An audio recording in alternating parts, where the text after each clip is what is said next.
Buenos días, hoy es lunes 27 de enero, año 2025. Mi nombre es Edgar Rojas, soy ingeniero electricista. Estamos transmitiendo para ustedes en nuestro canal de YouTube, Edgar Rojas 3246, en nuestra página de Facebook, Edgar Rojas Electricista, y en Instagram, Edgar Rojas Electricista. Estamos recordando los conceptos básicos de electricidad y corriente alterna. Ya hemos visto la primera parte de algunas herramientas matemáticas necesarias para conocer y entender lo que es corriente alterna. Ahorita vamos a hacer un repaso de algunos conceptos y algunas ideas que llevaron a Faraday y a Lenz a definir la ley de inducción electromagnética. Vamos a ver algunas ideas y algunos conceptos. No es necesario ir tan profundo, pero solamente con entender bien los conceptos y tener bien la idea de lo que se está explicando de corriente alterna, podemos tomar como ejemplo un libro de cuarto año de bachillerato, en este caso, sí, quinto año de bachillerato, física y teoría y práctica. El profesor William Suárez del Instituto Universitario Politécnico, Instituto Universitario Pedagógico de Barquisimeto. Vamos a tomar alguna idea de este libro para explicar lo que es corriente alterna y cómo Faraday llegó a la conclusión de emitir una ley que llamamos ley de inducción, que es la base fundamental de la electricidad de corriente alterna. Vamos a ver entonces introducción a la corriente alterna, AC. Vamos a ver los conceptos básicos y las ideas básicas que llevaron a Faraday a explicar qué es corriente alterna. ¿Sí? Veamos entonces una de las ideas básicas. Un imán moviéndose en una determinada dirección, una espira eléctrica, en este caso una espira de conductor de cobre, con un amperímetro o un instrumento de medición muy sensible. Mientras el imán se mueva, tenga movimiento, se genera una corriente en la bobina. Esta fue una idea. Independientemente del imán se acercaba o se alejaba, tomando en cuenta la dirección del flujo magnético, en este caso el norte en una misma dirección. Observe bien, el norte en una dirección quiere decir que las líneas de flujo magnético tienen la misma dirección, tanto acercándose como alejándose de la bobina. Mientras el imán estuviera moviéndose, se generaba la corriente. Si el imán estaba estático, no se generaba ninguna corriente, ¿sí? Entonces, en una espira en corto, en este caso, en una espira de conductor, donde tenemos una medición de corriente, se puede observar que mientras el imán esté en movimiento, se genera la corriente. Se hizo diferentes experimentos, en este caso viendo la dirección del norte al sentido contrario al anterior, ¿sí? ¿Sí? Con los mismos movimientos, ¿sí? Se puede observar que la corriente también se generaba, pero en sentido contrario. ¿Sí? Este instrumento normalmente se llama galvanómetro, un instrumento que mide corrientes tanto en un sentido como en el otro. Tiene un pivote central que puede medir el sentido de la corriente, ¿sí? Entonces, esta primera idea se da que el imán esté en movimiento en cualquiera de las dos, ¿verdad? Pero sí se dio cuenta de que una corriente se generaba en un sentido y otra corriente en otro sentido. Entonces, ¿cuál es la conclusión acá? Que dependía de la dirección del flujo magnético, ¿verdad? Aquí el flujo magnético tiene una dirección y aquí el flujo magnético tiene otra dirección. Entonces se define la corriente en función de cómo se está moviendo el imán y en qué dirección está la línea de flujo magnético. Entonces los casos serían A y B sentido antihorario, ¿verdad? En el caso de que el imán esté moviéndose en este sentido, acercándose o alejándose, A y B. C y D serían los casos de el imán presentando el norte hacia atrás y el norte hacia en este caso en el sentido contrario a esta, al primer caso, ¿sí? En este caso el imán puede estar acercándose o alejándose, ¿sí? Entonces este sería en sentido de corriente horario, ¿sí? Entonces, ¿qué vemos? Que la variación de flujo del imán, en este caso la velocidad, me produce una variación de flujo magnético y a su vez induce una corriente. Este sería uno de los casos que llevaron a Lenz y a Faraday a definir esta ley. Vamos a ver entonces los parámetros de inducción: el flujo magnético y la velocidad, y en este caso el espiral, ¿verdad? El espiral pudieran ser n vueltas, ¿sí? Suponiendo que pudiéramos hacer una espiral de n vueltas, también integraría dentro de los parámetros del flujo de inducción, parámetros de inducción. Entonces se generaría, ya estamos hablando de una fuerza electromotriz inducida, FEM en términos eléctricos.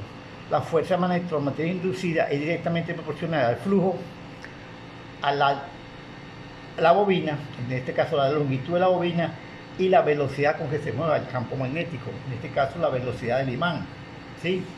Para estos casos que estamos hablando, estamos entendiendo que el imán tiene que estar en movimiento para que se pueda generar una corriente, o que es lo mismo que decir que el flujo magnético que esté entrando en la bobina esté variando en el tiempo. Ese es el concepto básico que tenemos que entender. Ese es un concepto básico que tenemos que entender. La otra experiencia que llevó a Faraday a inducir esta ley es esta experiencia. Supongamos dos bobinas, una más grande que otra, acomodadas de tal manera que estén interactuando en el mismo campo eléctrico magnético, ¿sí? Una de ellas, la bobina S2, la tenemos conectado a un galvanómetro, un instrumento de medición, ¿sí? Y vamos a generar una corriente, en este caso continua. Vemos que en el momento en que pulsamos el interruptor, se genera una corriente en la bobina 1. Si hay corriente en la bobina 1, en la bobina 2 se produce una fuerza electromotriz. Pero si la corriente es constante, ¿verdad? En ese momento, si la corriente es constante, no hay fuerza electromotriz. Supongamos que en el momento del cierre sí se genera, porque en el cierre hay una variación de campo magnético, se está produciendo el campo magnético ahí, pero cuando la corriente se hace constante no hay.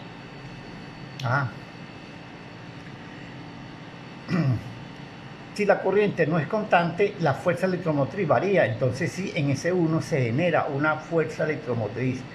La experiencia, segunda experiencia, otra experiencia, supongamos más o menos la misma idea anterior, ¿verdad? Una bobina y un imán presente, ¿verdad? Al imán moverse en el sentido que produzca una inducción magnética en la bobina, se produce una corriente. Entonces Lenz dijo que vamos a probar de otra manera también. Vamos a hacer ahora que el imán se aleje. Y se dieron cuenta de que la fuerza electromotriz que se producía aquí, o la fuerza magnética que se producía en la bobina, era en oposición, se producía un campo magnético. Si aquí va un norte, aquí también se genera un norte, en la bobina se genera un norte. Es como si tuviera esta bobina al acercarse, este imán al acercarse, induce una fuerza magnetomotriz aquí que produce un flujo magnético que tiende a oponerse. Ese flujo magnético es lo que produce, esa variación de flujo magnético es la que produce la corriente. Pero también es como si se estuviera en oposición. Igualmente, cuando el imán se aleja, se produce aquí un flujo, tratando de atraer al imán, ¿sí? Entonces, Lenz se dio cuenta que la fuerza magnetomotriz era en oposición. Entonces, esta es parte de la ley de Lenz. Lenz dice que el campo magnético electromotriz que se produce en la bobina es de oposición a la variación del flujo magnético inicial. Entonces ya estamos viendo, los parámetros son movimiento o variación de flujo magnético, la propia bobina, ¿sí? La velocidad con que se mueva, el imán en todo caso, que produce la variación de flujo magnético. Y también vemos que la corriente que se genera tiende a generar un campo eléctrico, un campo magnético en oposición a la variación de flujo magnético. O sea, si el flujo magnético está creciendo, él trata de hacer de que decrezca. Igualmente, si el flujo magnético está disminuyendo, él trata de hacer que aumente. Entonces es en oposición, la fuerza magnetomotriz es en oposición. Veamos la tercera experiencia, más o menos el mismo arreglo anterior, ¿verdad? Una bobina S2 con un galvanómetro, ¿sí? Una bobina S1 también con el mismo arreglo para generar una corriente. Si el interruptor es cerrado, ¿verdad? Inicialmente en S1 hay corriente y el flujo es constante. En S2 no hay corriente, ¿verdad? En el caso de que el interruptor esté cerrado, ya en S1 hay una corriente y esa corriente es constante. Entonces en la bobina 2 no habrá corriente. Ajá. Aquí tenemos en este caso, para evidenciarlo bien, un núcleo de hierro, ¿verdad? ¿verdad? Tenemos el mismo arreglo, pero ahora tenemos un núcleo de hierro. ¿Qué hace el núcleo de hierro? Una vez que esté posicionado, ¿verdad?, en una posición fija, ese núcleo de hierro tiene una constante de magnetización. Esa constante de magnetización va a incidir en el campo magnético que se genere aquí. Pero como este flujo magnético, en el caso de que esté cerrado el interruptor, la corriente S1 es constante, el flujo magnético en S1 es constante y este no se está moviendo, veremos que prácticamente no hay inducción, ¿verdad?, porque no hay variación de flujo. Pero dejemos el mismo arreglo ahora con S1 cerrado, el interruptor cerrado. En S1 hay corriente constante, pero ahora variemos, en este caso movamos y acerquemos el hierro magnético. ¿Qué observamos? Que la inducción magnética aquí cambia porque el efecto del hierro, al estarse moviendo, produce variaciones del campo magnético en la bobina 1, también en la bobina 2. Entonces eso induce la fuerza electromotriz, ¿sí? Eso quiere decir que la variación de flujo magnético es la que está generando la fuerza electromotriz. En este caso vemos que hay una corriente constante,